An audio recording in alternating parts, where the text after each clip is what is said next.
มันนี่ผู้บ่าวใส่บานมาตึกแค่เนี่ยเดี๋ยวซอยเ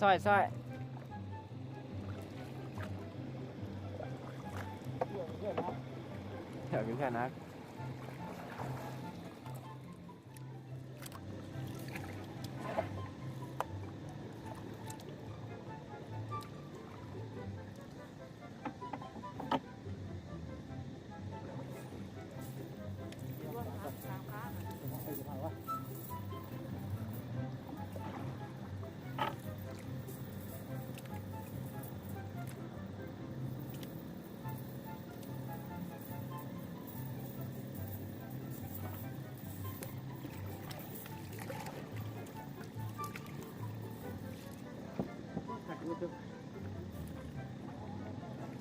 ปาดอีกแน่เว้ย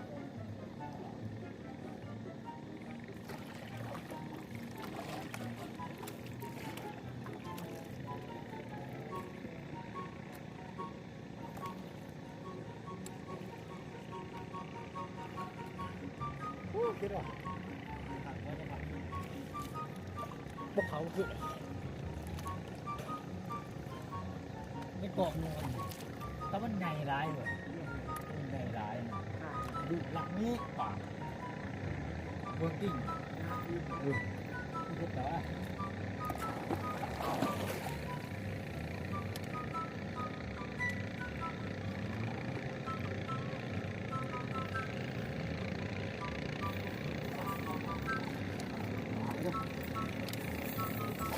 ถึงได้เลย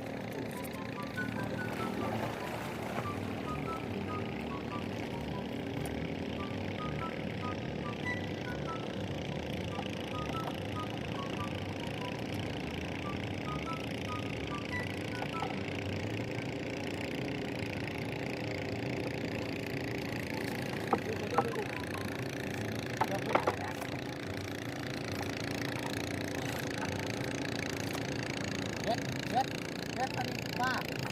เอาเถอะมาแล้ว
ชุบเนาะชูบ่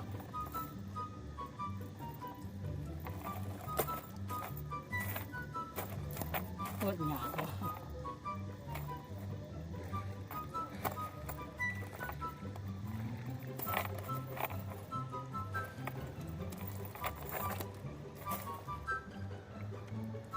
สิโง่ชุบเฮ้ย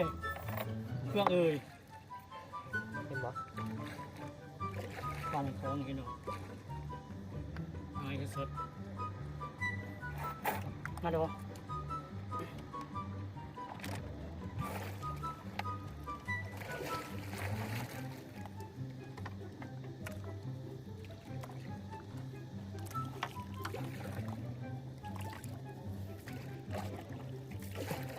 งอ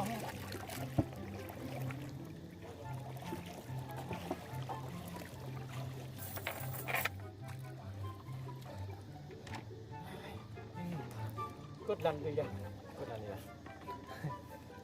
ไหลมาแล้วใจเย็นเฮ้ยชิบอะไรเอาเลือดออก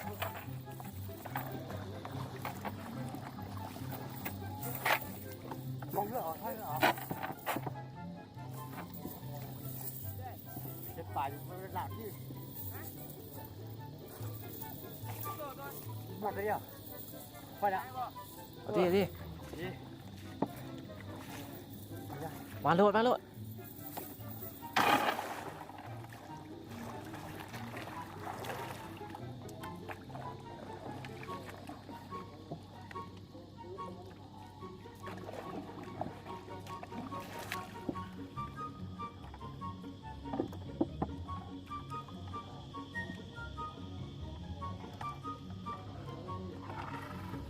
ถือว่าเรียบร้อยโอ้สุดยอดว่ะ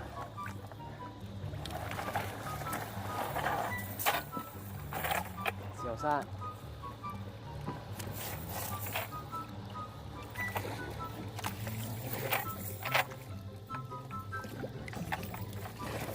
แป๊บเดียว2ว่าจะ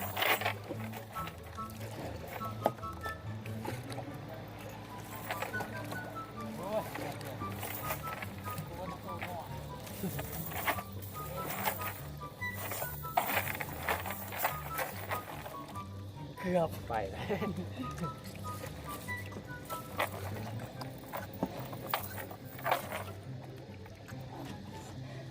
โอ้ยกดหลั่นที่หายเนี่ยคนละดีว่าไปว่ามันยืนดูนะเห็นป่ะแม่สองเลยนะ 2หลายที่2อ่ะ รับโปรไปเยอะนะท้องเลยว่าเดี๋ยว ดีแต่ว่า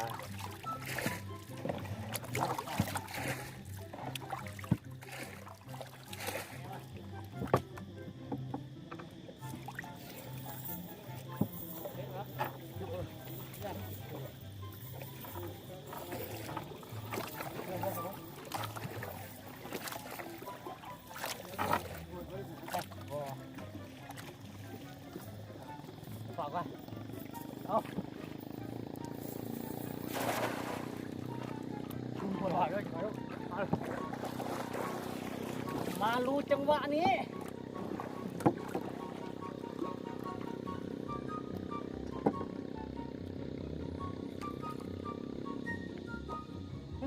ไหนวะเรียกว่าปักผางงูฮะ ดูฮะ โอ้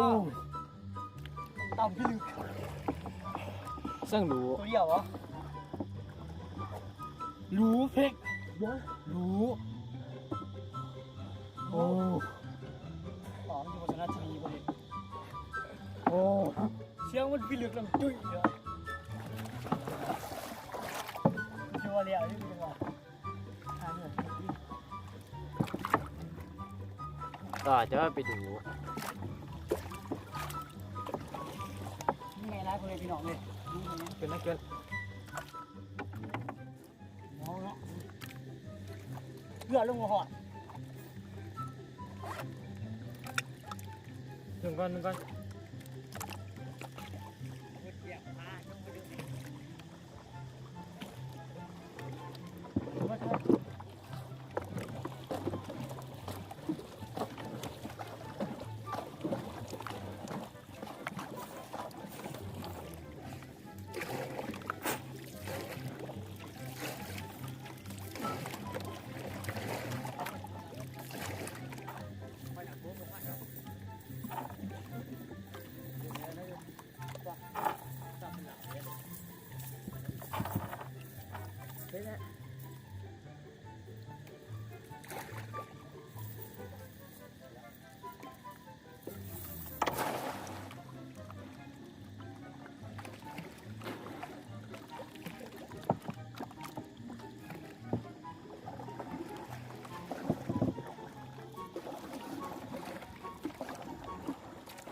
เนาะ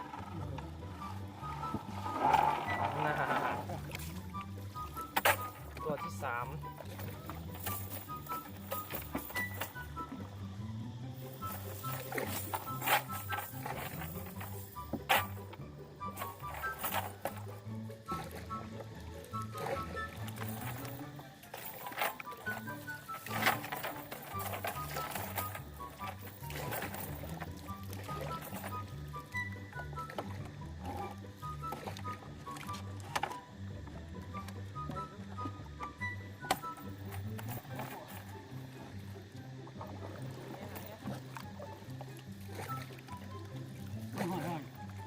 อนป่ะ ฟ้าก่อนฟ้ากล่องแค่น่ะ โอเคเชื่อเลยนะนี่นะคือไอ้หอยนะ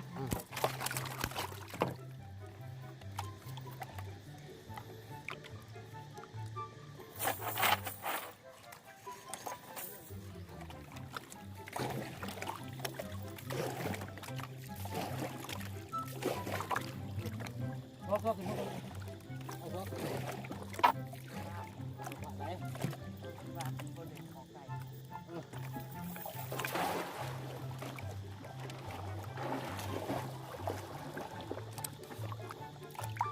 อ่ะ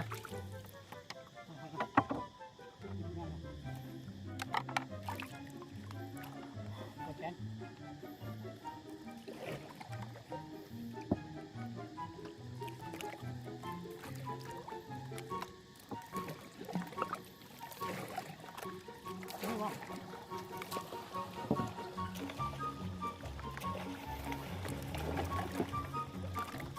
ไปตามหาผม โอ้ตัวที่อะไรเนี่ยซีเนาะ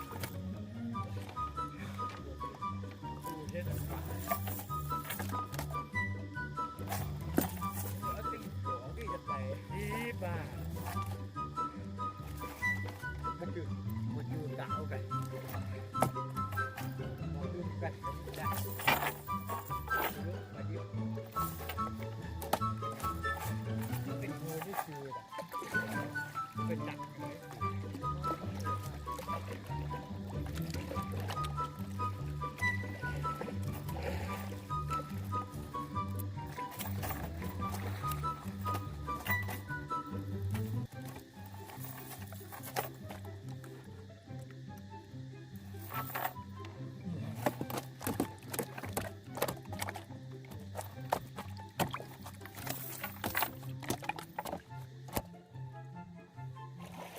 ที่สมองเหรอ เนี่ย ทีมที่ป่ะ เป็นป่าวะ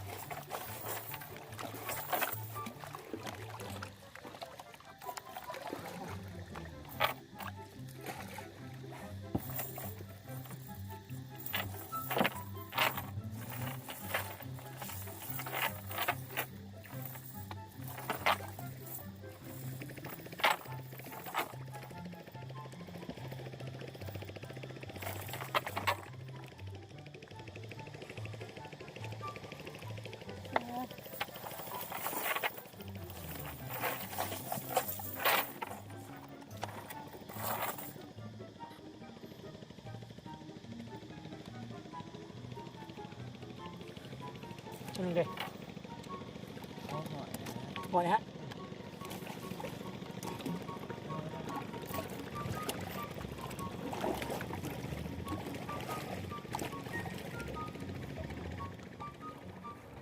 ปลาเอามาซอยเนาะมันเนาะไหนสำนีแหละซีโต้ซอยตัวนี้เนาะซอยรถไปไป โอ้ยชีโต ไม่จอดว่า ขึ้นยอดเลยมันจอเขายากขึ้นมากวันนี้จะโค้งมาจะ ไว้ก็กันนั่งกินมีว่าแน่เนี่ยจอยไว้เป็นว่าที่คุณว่ากลัว มาชิมงาน ถ้ามันพันนั่งลิ้นที่เราทำอยู่กับตุ๊กโว้ติงบนนี้ ชั้นมันดิ มันเป็นส่วนแล้วบอกกันว่ากินว่าเมื่ออาหารบ่หรือว่าไปเลยเขาก็นอนเรื่องอาหารที่ซอย ตัวเล็ก โอ้ยเยอะเลย โมโตเล็กก็มาเที่ยวส้มนต่างๆพี่น้อง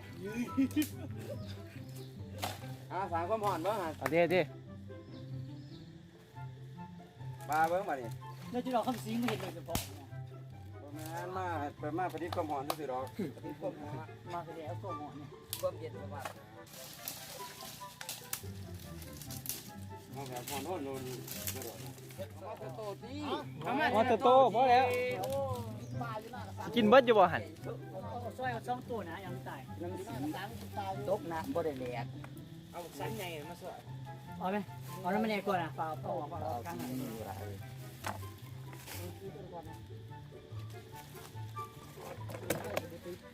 4 ตอน สองบ่อ ใจมันไงบริวารติด อันนี้คือวันหลังไฟจ่ายหลังไฟโปรตีส จัดการเบิ้งกับมัน ได้แล้วนี่หลังไฟจ่าย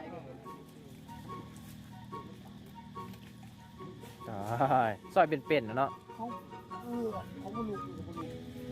รู้ ตอนประหารซอยตอนประหารสิเฮ็ดมาก่อนเวลาไอ้ที่พักน่ะ การเอาซันเข้าไปละเอียดละอ้อ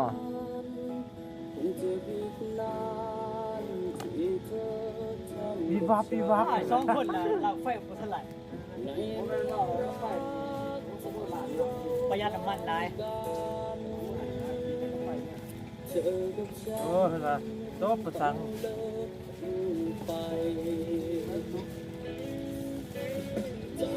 ตอนนี้มีง่ายทองเลยนะ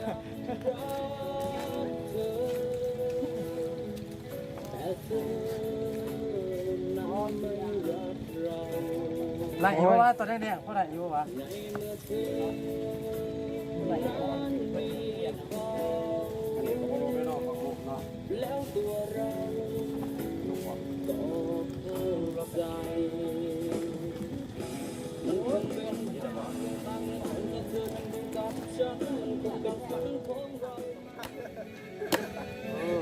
ขายังบอกเติม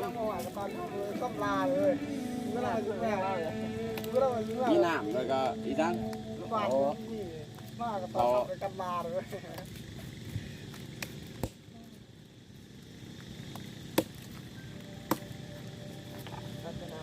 เ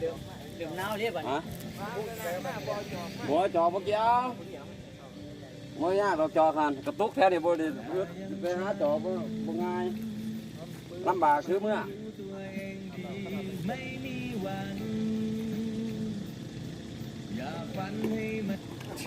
นี่คือไอ้ที่โอ้ย คือบุคคลแล้วไปอันนี้มันเปื่อยคือพักแล้วเก็บไปโดนี่เรื่องอาจารย์นี่ อย่างนั้นลาก็กินดีกว่า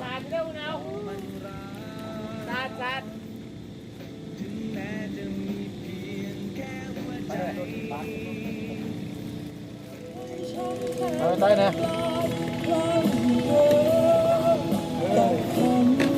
เรียนแบบนี้ก็เกินไปไอ้พวกขยันตั้งมาได้บ่ได้ตั้งขึ้นนอน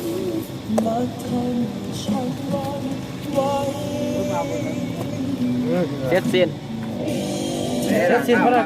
เกิดเฮ็ดสิ้นเพราะเกิด น้ำตั้งลมก็ได้ ไว้แล้ว เอา บุ เบิ้ ญ งเอาเบิ้งเอาเบิ้ง เนี่ย น้อยโพดเพราะว่าเอาออกรถจากใบใหม่ เป็นมาอังพิการที่ว่า โอ้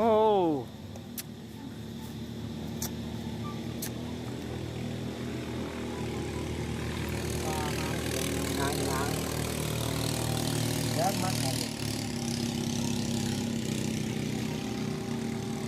หางปลาดิบๆบ่ฮะ บางเรื่องจะไหวเล้งเอาเล้งเอาก็ตับกินหมูนี่เนาะทุกคนโดนว่าจำเลี้ยงไหน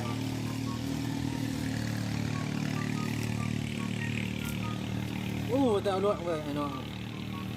ได้เถอะไปเกี่ยมสิก้อยเขาจะเลือกไอ้เดียว จะไรข้างวะ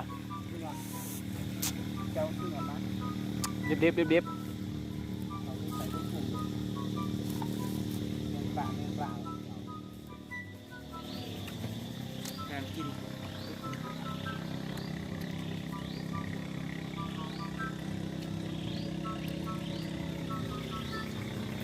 เจ้าตัดดีอยู่บ่ สี่หา3 4 5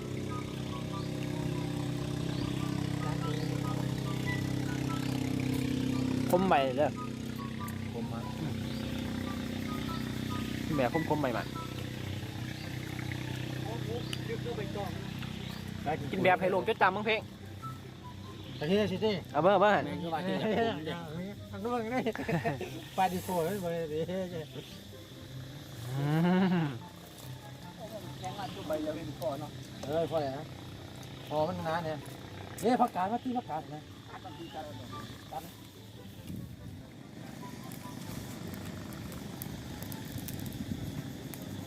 ที่แม่เบิ่ง กระดูกมันกะปิ คนตี